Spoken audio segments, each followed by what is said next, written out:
আজকের ভিডিওটি একটু অন্যরকম। এতদিন বিভিন্ন ভিডিওতে আমি আপনাদেরকে বলেছি একজন সফল নেটওয়ার্ক মার্কেটার হতে গেলে কি কি করা উচিত, কোন গুণগুলো থাকা উচিত, কোন প্র্যাকটিস গুলো থাকা উচিত। আজকের ভিডিওতে আমি বলবো কোন গুণগুলো আপনাকে রপ্ত করতে হবে, যে এই গুণগুলোর জন্য আপনি কিছু কাজ নেটওয়ার্ক মার্কেটার হিসাবে করবেন না, মানে কি কি আপনার করা উচিত নয়। এই যে ট্রেনিং ভিডিওটি দেখছেন, এটি আমি শিখেছিলাম স্বনামধন্য network marketing training expert sir Eric ওরের কাছে। স্যার এরিক ওরে আপনারা জানেন হয়তো, নেটওয়ার্ক মার্কেটিং এর সারা পৃথিবীতে এতটাই নাম করেছেন যে রিসেন্ট যখন আমেরিকায় ডোনাল্ড ট্রাম্প আবার রাষ্ট্রপতি হলেন, প্রেসিডেন্ট হলেন, তিনি এরিক ওরে স্যারকে একটা দায়িত্ব দিলেন যে সারা আমেরিকায় যে ডাইরেক্ট সেলিং ইন্ডাস্ট্রি আছে সেটাকে সরকারের পক্ষ থেকে উনি দেখভাল করবেন। তো আমার সৌভাগ্য হয়েছে এরিক ওরে স্যারের ক্লাস করার। একটি ক্লাসে আমি তাকে জিজ্ঞাসা করেছিলাম, স্যার এমন কোন কোন জিনিস আছে, এমন কোন কোন কাজ আছে যেটা নেটওয়ার্ক মার্কেটারদের করা উচিত নয়। তো আজকের ভিডিওতে আমি আপনাদেরকে সেই ক্লাস থেকে আমি যা শিখেছি, এরিক স্যার যা বলেছিলেন, এমন 5টা কাজের কথা যেটা করা উচিত নয়, আমি সেগুলো আপনাদেরকে ব্যাখ্যা করব। ব্যাখ্যা করার সময় ঠিক যা যা উনি বলেছিলেন ইংলিশে, সেটা কিছুটা আমি ইংলিশে বলবো, বলে বাংলায় ব্যাখ্যা করব, যাতে প্রত্যেকে বিষয়টা বুঝতে পারেন। তার আগে একটু আপনাদেরকে অনুরোধ করব, যারা এই চ্যানেলে প্রথম এসছেন, নেটওয়ার্ক মার্কেটিং করেন, ভালোবাসেন বা ভবিষ্যতে করবেন ভাবছেন, তারা প্লিজ এই চ্যানেলে থাকুন, এই চ্যানেলটিকে ভালোবাসুন। এই চ্যানেলে আমি নিয়মিত নেটওয়ার্ক মার্কেটিং সংক্রান্ত বিভিন্ন ট্রেনিং, বিভিন্ন তথ্য আমি দেওয়ার চেষ্টা করি, সেগুলো আপনাদের ভালো লাগবে। চ্যানেলটিকে সাবস্ক্রাইব না করা থাকলে আগে সাবস্ক্রাইব করে নিন, তারপরে আসুন আমরা আজকের ক্লাসের মধ্যে যাই, আজকের ট্রেনিং এর মধ্যে যাই। কি বলেছিলাম, কোন 5টা গুণ বা কোন 5টা অভ্যাস একজন নেটওয়ার্ক মার্কেটারের পরিত্যাগ করা উচিত। ফার্স্ট উনি কি বললেন শুনুন, don't sell to your friends and family relentlessly. কখনো নিজের ফ্রেন্ড এবং ফ্যামিলিদের জোরপূর্বক আপনি জিনিস বিক্রি করতে চাইবেন না। While it is tempting to approach people you know and try to sell your product or recruit them, this can be quickly lead to burnout, frustration and strained relationship. আপনার সম্পর্ক খারাপ করে দিতে পারে, যে সম্পর্ক খারাপ থেকে হতে পারে আপনার ভিতরে একটা ফ্রাস্ট্রেশন এসে গেল, কাজ করতে আর ইচ্ছা করছে না।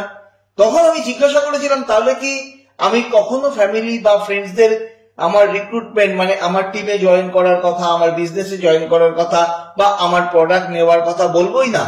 উনি বলেছিলেন অবশ্যই বলবে, কিন্তু জাস্ট তিনি তোমার পরিবারের সদস্য, তোমার পরিবারের একজন বা তোমার বন্ধু, শুধু এইটুকু কারণেই তার কাছে গিয়ে প্রোডাক্ট সেল করার চেষ্টা করো না। তার বদলে তোমার কোম্পানির ভ্যালু তার সাথে তৈরি করো, তোমার কোম্পানির ভ্যালু তার কাছে তুলে ধরো, তোমার প্রোডাক্টের ভ্যালু তার কাছে তুলে ধরো।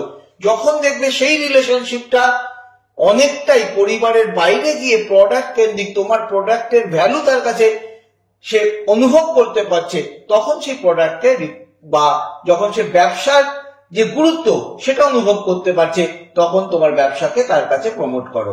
ভারী সুন্দর কথা। এটাকে যদি আপনারা প্রত্যেকে মেনে চলেন, দেখবেন সম্পর্ক নষ্ট হবে না এবং খুব সুন্দর একটা কমিউনিটি আপনার পরিবার এবং বন্ধুদের সাথে যারা সমমনস্ক আপনি তৈরি করে নিতে পারছেন। নেক্সট কি বললেন তিনি, don't rely on only one marketing strategy. একটা মাত্র মার্কেটিং স্ট্র্যাটেজির ওপর ডিপেন্ড করে থাকবে না। অনেকে কি করে, শুধুমাত্র নিজের পরিচিত মানুষদেরই কন্ট্যাক্ট করে, আর কোনোভাবে ব্যবহার করে না।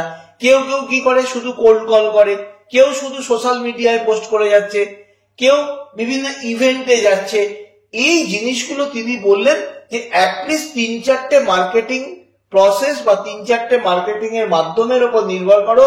তাতে কি হবে, কোনো একটা পদ্ধতি বা কোনো একটা যে সিস্টেম তুমি ফলো করছো, যে মাধ্যমকে তুমি কেন্দ্র করে বিজনেসটা করছো, সেটা কোনো একটা মাধ্যম যদি সেভাবে সাকসেস নাও হয়, সেই সময় অন্য মাধ্যমে তুমি পাবে, মানে অন্য মাধ্যমে তুমি ক্লায়েন্ট পাবে, অন্য মাধ্যমে তুমি লিডস পাবে, প্রসপেক্ট পাবে, কাস্টমার পাবে।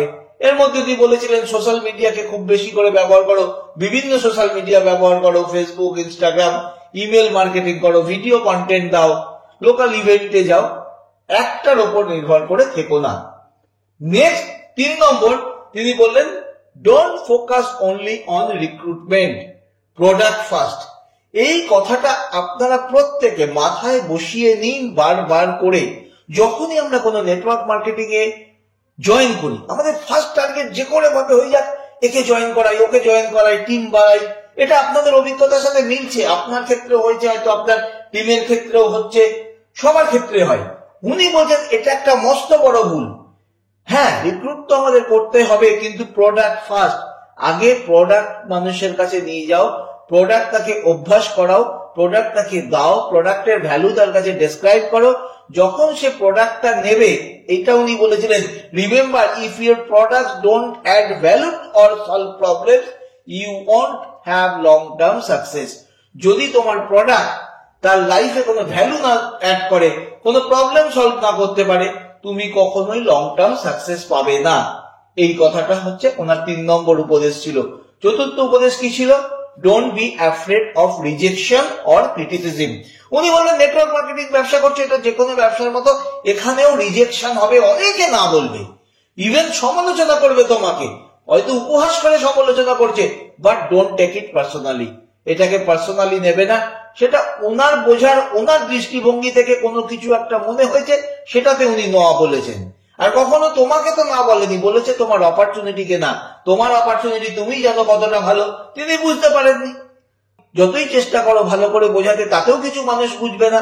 কিছু মানুষের মধ্যে মাথার ভেতর অলরেডি নেটওয়ার্ক মার্কেটিং সম্বন্ধে একটা নেগেটিভ ধারণা হয়ে রয়েছে, তারাও কিছুতে বুঝবে না। কাজেই এটাকে পার্সোনালি নিলে চলবে না, এটা একটা বিজনেসের অঙ্গ। এই হিসাবে নিলে আমরা রিজেকশন বা ক্রিটিসিজমকে ফুৎকারে উড়িয়ে দিতে পারবো। এবং লাস্টে কি বললেন তিনি? এ thick skin will empower you to keep pushing forward even when things get tough. একটা মোটা চামড়া নিজের বানাও, ডেভেলপিং এ thick skin। উনি বলেছিলেন নিজের চামড়াকে মোটা করো, যাতে তোমাকে সেটা এম্পাওয়ার করবে টু কিপ পুশিং ফরওয়ার্ড, এগিয়ে যেতে, even when things get tough, এমনকি যখন বাকি জিনিসগুলো টাফ হয়ে যাচ্ছে। Last 5 number, don't expect instant result, trust the process. কখনো ইনস্ট্যান্ট রেজাল্ট 6 মাসের মধ্যে, 2 মাসের মধ্যে, 1 মাসের মধ্যে আমি বড় লোক হয়ে যাব, অনেক অর্থ হয়ে যাবে, গাড়ি বাড়ি হয়ে যাবে, এই রকম ধরনের এক্সপেকটেশন রেখো না এবং কাউকে রাখতে দিও না। এটা হয় নেটওয়ার্ক মার্কেটিং এ, যারা প্রথমে আসেন বুঝতে পারেন না, তাকে যার টিমে বলা হয়েছে, এবং বহু মানুষকে দেখে, তারা কিন্তু এটা দেখে না সে কতটা পরিশ্রম করেছে, কতদিন সময় নিয়েছে সেখানে পৌঁছাতে। ভাবে খুব তাড়াতাড়ি আমরা ওখানে পৌঁছে যাব, হয়তো 1 মাসে বা 1.5 মাসে, এই তো 5টা লোককে জয়েন করিয়ে দেবো, 5টা লোক থেকেই হয়ে যাবে, 10টা লোক থেকেই হয়ে যাবে। কিন্তু এটা তো হয় না, এটা একটা প্রসেস। প্রসেসের উপর ট্রাস্ট রাখতে হবে, এবং যতটা সময় লাগার ততটা লাগবে। It requires consistent effort. নিয়মিতভাবে আমাকে এফোর্ট দিতে হবে, লার্নিং শিখতে হবে, এন্ড অ্যাডাপ্টেশন, এবং সেটাকে অ্যাডাপ্ট করতে হবে, সেটাকে কাজে পরিণত করতে হবে। এই কটি উপদেশ স্যার এরিক ওর সেদিন আমাকে দিয়েছিলেন, এবং আমি এটা অ্যাপ্লাই করে দেখেছি বিভিন্ন মানুষের মধ্যে। যারা এটাকে মেনে চলেছেন তারা অসাধারণভাবে সাফল্য পেয়েছেন, এবং এই নেগেটিভ জিনিসগুলোকে অ্যাভয়েড করে তার সাকসেস রেট অনেক ত্বরান্বিত হয়েছে। আপনাদেরকে আমি একটা অনুরোধ করব, যারা নেটওয়ার্ক মার্কেটিং করছেন, ভালোবাসেন, টিম আছে বা সমমনোভাবাপন্ন মানুষ আছে, এমনকি তিনি যদি আপনার টিমে নাও হন, প্যারালাল টিমে হন, মানে অন্য কোনো ক্রস লাইনে হন, সবার সাথে এই ভিডিওটা শেয়ার করুন। এই জিনিসটা নেটওয়ার্ক মার্কেটিং ইন্ডাস্ট্রিকে অ্যাজ এ হোল হেল্প করবে। যদি আপনি নেটওয়ার্ক মার্কেটিং ইন্ডাস্ট্রিকে ভালোবাসেন, যদি চান এই ইন্ডাস্ট্রিটা আরো উন্নতি হোক, তাহলে এই ধরনের ভুল জিনিসগুলো মানুষকে কিন্তু অনেক নেগেটিভ থট থেকে বাইরে নিয়ে আসবে। এবং যারা নেটওয়ার্ক মার্কেটিং করেন না, যাদের মধ্যে এই ধরনের ভুল ধারণা রয়েছে, তারাও এই জায়গা থেকে, তাদের কাছেও ভুল বার্তা যাবে না, তারাও সঠিক বার্তা পাবেন। ভিডিওটি শেয়ার করার অনুরোধ করলাম, আর তার সাথে সাথে অবশ্যই বলবো ভিডিওটি লাইক করে দেবেন, শেয়ার করে দেবেন, আর কমেন্টে লিখবেন ভিডিওটি কেমন লাগলো, এবং আপনি ফলো করছেন কিনা আমাকে জানাবেন।